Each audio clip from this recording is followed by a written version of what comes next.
तथागत बुद्ध ने अपने शिष्यों के लिए अंतिम उपदेश दिए थे, अपदीपो भव, अपना प्रकाश स्वयं बनो। जब बुद्ध इस दुनिया से जा रहे थे तो हजारों शिष्यों ने उनके चारों तरफ इकट्ठा हो गए और सभी शिष्य रोने व चिल्लाने लगे, क्योंकि गुरु उन्हें छोड़कर जा रहे थे। उनका दुखी होना तो स्वाभाविक था और सभी शिष्य गुरु से बहुत प्रेम करते थे। उनकी आभा, उनके खिंचाव से प्रेम करते थे। वह उन सबसे सुंदर व्यक्तियों में से एक थे जो हमारे साथ 42 साल तक रहे। वह न केवल आध्यात्मिक रूप से सुंदर थे, बल्कि शारीरिक रूप से भी वह सबसे सुंदर पुरुषों में से एक थे।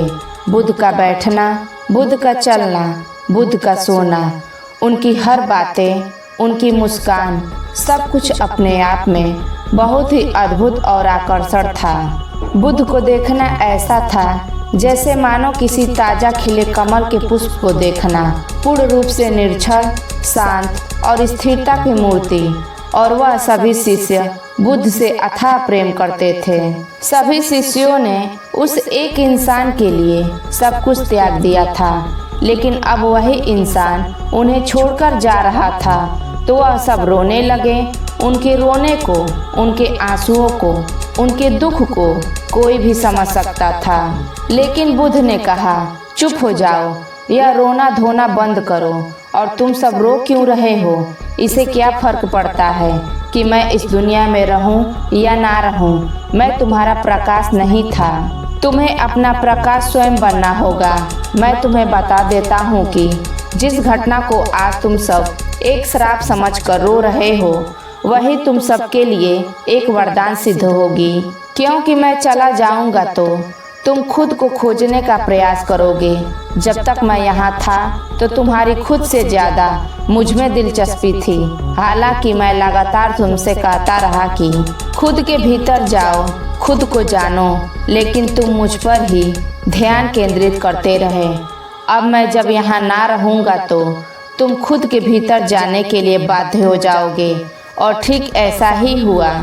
तथागत बुद्ध के महापरिनिर्वाण के बाद बहुत से लोग बुद्धत्व को प्राप्त हो गए।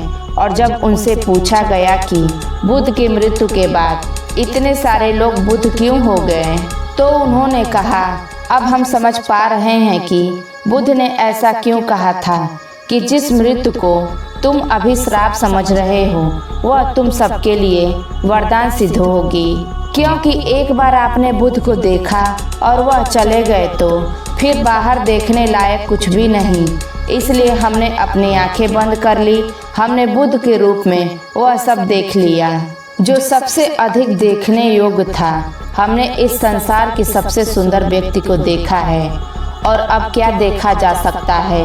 बुद्ध के जाने के बाद ना ही कुछ देखने लायक बचा था, ना ही कुछ सुनने लायक। तो हमने अपनी आंखें बंद कर ली और अपने भीतर की ओर मुड़ गए।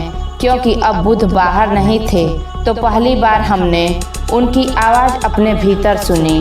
जब तक तथागत बुद्ध हमारी आंखों के सामने थे, तब तक हम अपने भीतर की यात्रा को कल पर टालते रहे।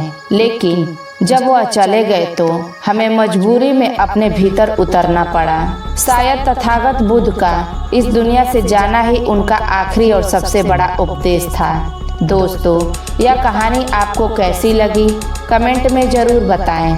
तब तक के लिए अपने परिवार का ख्याल रखिए। मिलते हैं अगले वीडियो में। नमो बुद्धाय।